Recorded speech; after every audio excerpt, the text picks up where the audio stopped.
So today we're visiting the beautiful Oxbow Eco Center. Now this is home to 220 acres of protected wilderness and waterways. And although it's one of 24 nature preserves here in St. Lucie County, it's the only one to have a nature center that offers educational programming and events. So today we're going to have the pleasure of meeting some of the staff and volunteers that actually make those events possible. So stick with me as we meet some of the people behind the scenes here at the Oxbow Eco Center. I am here with the wonderful Erin Cartmill. Erin, thank you so much for inviting us today. Oh, would you mind sharing with us your official title and what it is that you do here at the Oxbow? Sure. It is the Senior Environmental Community Outreach Coordinator. I work here at the Oxbow Eco Center. We're an environmental learning center and we are part of St. Lucie County. We work under the Environmental Resources Department, and I have the awesome job of getting to work with volunteers and do outreach and restoration projects and community engagement and all sorts of fun stuff that we'll get into here today.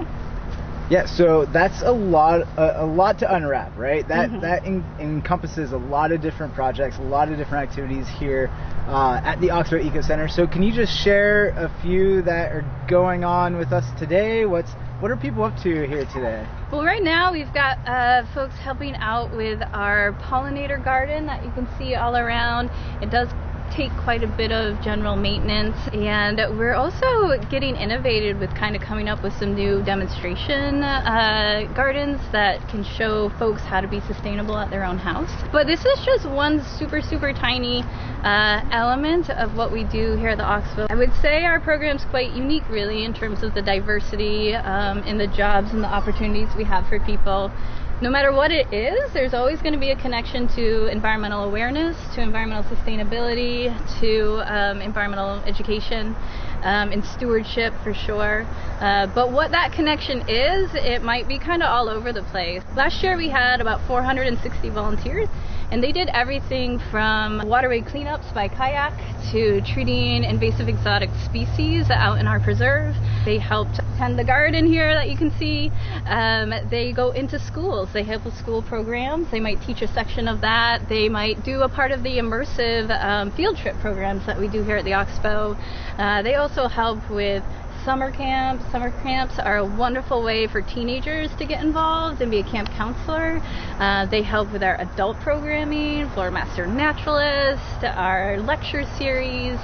We have some citizen science programs that are really cool. A big one is our archery program. I'm really proud of this one. It's completely powered 100% by volunteers. They are all level 1, at least USA certified archery instructors. And they do everything from teaching the course to setting up the range to promoting the event. It's something I'm pretty proud of. And then we have events, right? So one of the biggest ways that the Oxbow can engage our community is through the events that we offer. Our biggest one is Earth Day. We have our Earth Day Festival every year in the spring, right around Earth Day, which is April 22nd. Just to give you an idea, last year we had 165 volunteers help with that event. They put in over 1,000 hours in one day, and we had about 7,000 people come enjoy that festival. And really it's just a testament to kind of the value of volunteers and the impacts they can have here at the Oxbow Eco Center. From your perspective, why do people feel compelled to want to help out and be a part of these projects? Wow, well, I mean, that's a loaded question. There's a lot of reasons. It could be, first of all, we work with individuals. We also work with groups as well. So it could be because they are retired and they've built up this beautiful skill set over the years, and now they're looking for a place where they can continue on or give back. And it might be for the social aspect, to meet new people and get out there in the community. It certainly can be driven for our purposes, for their love of the environment and their desire to help give back to the environment. And for a lot of our youth, it is getting experience. It's getting on-the-job training. I always try to find out what it is they are interested in learning about, or maybe what it is that they think they want to do when they go to college. I love to try and align them with a project. It's been fun to really see the diversity in folks that we get through here. What is it that you're most excited for that might be coming up or that you're currently working on? Well, what am I not excited about, really? There's one job project in particular that I'm super excited about, and that is our natural playscape. This is a project that has been kind of in the conceptual phase for a really long time, and we're finally starting to build some elements of it. So a natural playscape is essentially a designated area that's designed for children to engage in nature and sort of have unstructured play, right? They can pick up whatever they want, they can smell whatever they want, they can touch whatever they want, jump on tree stumps or walk on a balance log, and the idea is really that it'll help give children an appreciation for nature at a really young age. So hopefully parents will see it and they'll think about things that they have at their own house that are just laying around, that they can kind of reimagine into something playful for the kids. If someone wants to come out and help out and to get involved, how exactly could they do that? What sort of people do you look for? Yeah, absolutely. Especially families with young children can actually come and volunteer together. We want to start working on opportunities for people to give back from a distance or virtually from home. So, for example, right now I have a lady who is bilingual, and she is working on translating our brochure into Spanish so we can offer that to visitors. All you have to do is go to our website. It's oxboweco.com. If you go to the left-hand side and you go down to Ready to Volunteer, there's actually an online application. You just fill it out online, and from there, I say, come on, we can't wait to meet you. What are you waiting for? We're here. Perfect. Well, this has been so much fun. Erin, thank you for sharing with us what you do around here and what all these volunteers contribute to the Oxbow Eco Center. Thank Absolutely. you so much. We're grateful you guys came out. We're happy to have you. So today we're here with 3 generations of Oxbow volunteers. My name's Bob Lilly Sr. I've been here 3 years, and my coming here was because of the grandson.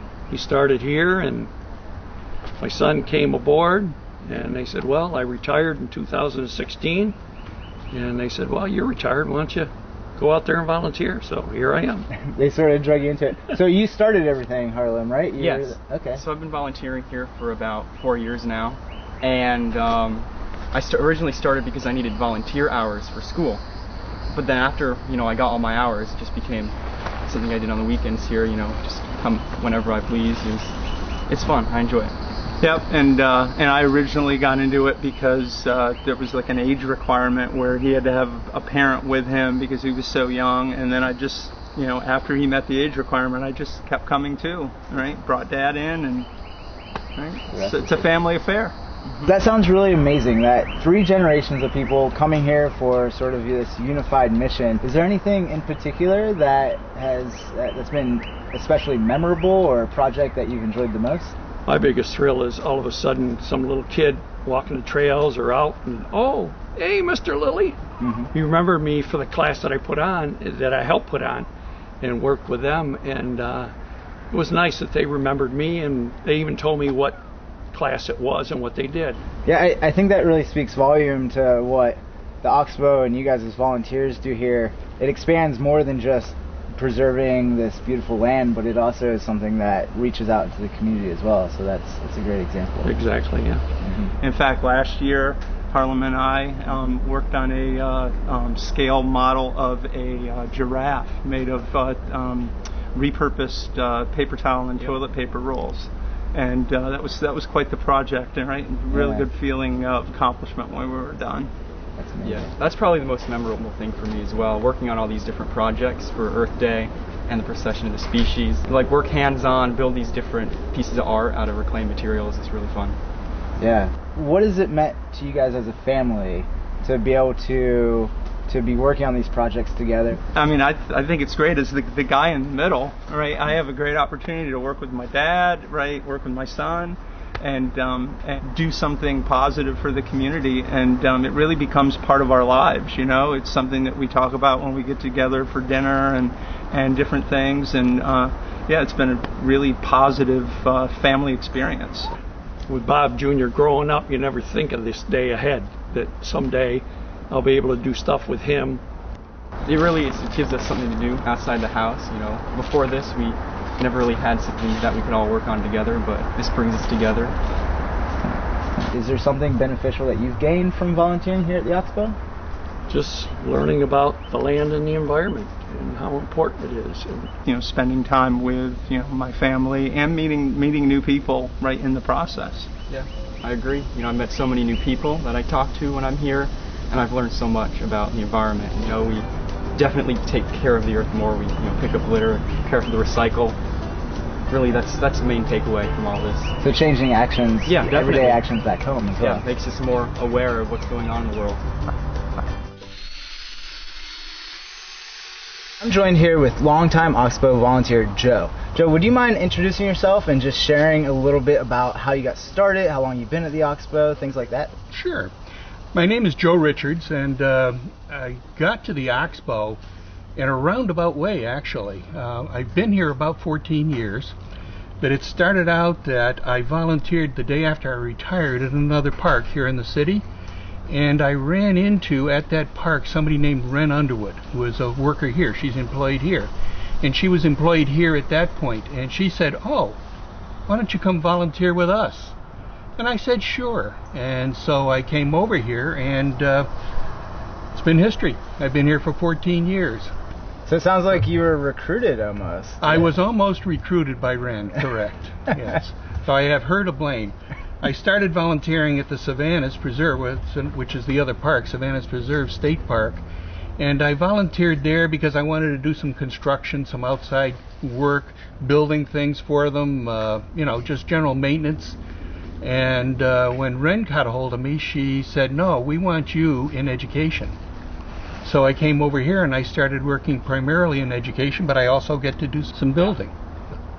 What was the deeper reasoning for coming here? That's a good question. There is a deeper reasoning. I always loved the outdoors. Mm-hmm. When my parents ever wanted to find me, they knew I was out in the woods. Mm-hmm. When I was a kid, I would leave first thing in the morning and come back when the sun went down. And I would be in the woods. We built a cabin in the woods, a bunch of kids and I. We always were outdoors. If I had life to do over again, I would probably do something for my life's work and environment. What exactly have you taken away since volunteering here? You know what?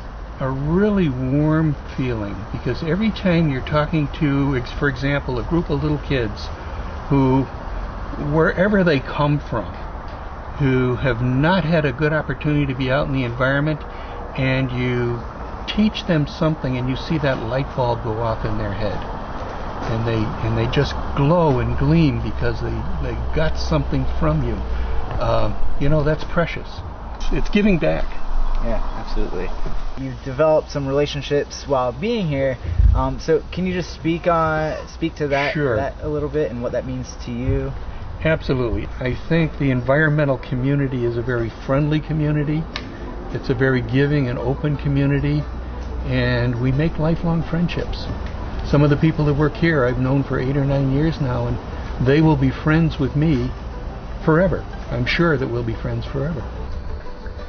I'm here with Emily, and Emily is a really special volunteer here at the Oxbow Eco Center because she actually began volunteering as a high school student and continued to volunteer into adulthood. Now, Emily, can you go ahead and share with us a little bit about how you got started here at the Oxbow and what sort of led you to volunteer here? Of course. So being in high school, usually students are encouraged to begin volunteering. One of the main things that really drew me to the Oxbow Center was the fact that they had animals that they used to educate the general public and children, and I am a huge animal lover, so that was definitely one of the aspects that definitely drew me to the Oxbow Center. The main reason why I stayed at the Oxbow Center and continued volunteering all the way up to college is really the educational aspects of the center. When I was in high school, I had no idea what I wanted to major in college, but after coming here and continuing on and discovering the summer camps that they have here, I kind of had an epiphany to a certain extent. So the summer camps here at Oxbow kind of was my awakening of realization that, wow, I'm going to become a teacher. So this lovely piece right here is actually an interpretive art piece used at the Earth Day festivals and also sometimes at the Procession of Species Parade. The whole thing is made out of colored water bottles. We actually cut them up in a certain way to actually cause that spiral effect. The reason why we make pieces like this at the Oxbow Center is since we are an environmental center, we do try to promote and encourage the use of turning recycled materials such as water bottles into, decorative interpretive art pieces like this. I've gained, not only networking and leadership, but I've also kind of gained a sense of confidence in myself. Can you just speak to maybe students that are currently in high school or students that are in college on why they should be involved with volunteering? Of course, I would say any part that you can play in contributing to the Oxbow Center, whether it be through a physical aspect, virtual aspect, whatever it may be, it is definitely worth it. Not only are you going to be making a lot of relationships and friends here, but you're also going to be building upon a lot of your strengths. It is a fulfilling experience, and I would recommend it to anyone and everyone who wants to become a part of the Oxbow family. Protecting these natural spaces is a community effort. And without the volunteers and staff that we met today, well, this place wouldn't be nearly as special as it is.